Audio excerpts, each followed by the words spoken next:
Who exactly is lying to the president? Who? The president has announced the easing of the lockdown on the strength of a lie. Who is lying to the president? We've been locked down now for 5 weeks. Prior to the lockdown, they made us a commitment of testing 1,500 persons every day. 1,500 persons times 14 days is 21,000.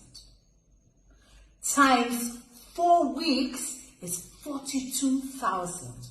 How then can the committee tell us that they have tested only slightly above 10,000?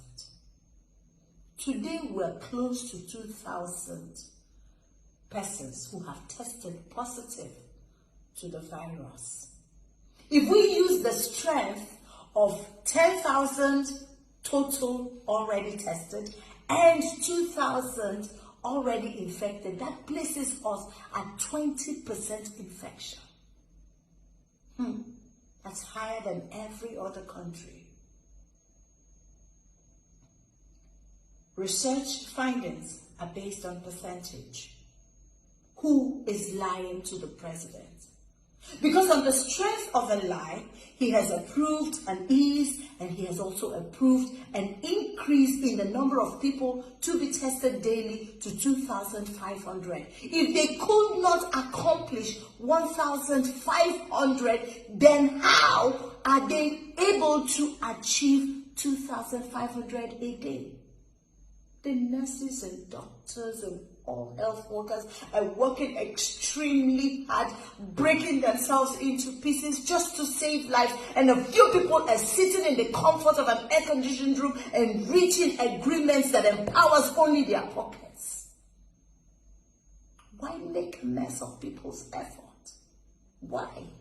You know, sometimes when I sit down and I think of some of the things that people sit in committees and come up with, I wonder what runs in their veins.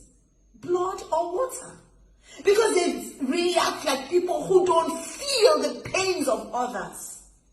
You have moved responsibility from yourself and you have hung it on the neck of the common masses. The same people that you are supposed to be protecting.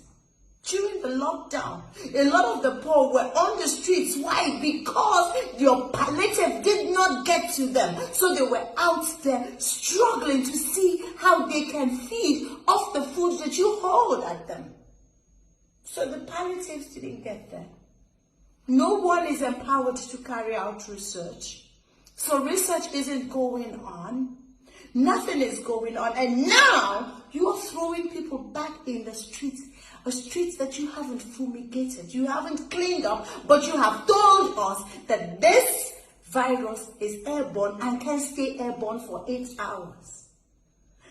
I don't understand. Do you even assume that everyone is stupid? Let us take, for instance, Lagos State. With no traffic during the lockdown, they could not trace people who had contact with those who had tested positive to the virus. They couldn't trace them. So imagine now, with traffic, how they will trace anyone. And if someone needs help deliberately, how will the NCDC get to the person? I don't understand. Do we want to end up like Ghana, who lifted their lockdown prematurely and ended up with all the casualties that they have? Can we handle that casualty? Someone is lying to the president, and that person needs to stop. The president cannot be allowed to reach decisions on the strength of a lie. And Nigerians cannot live with this lie.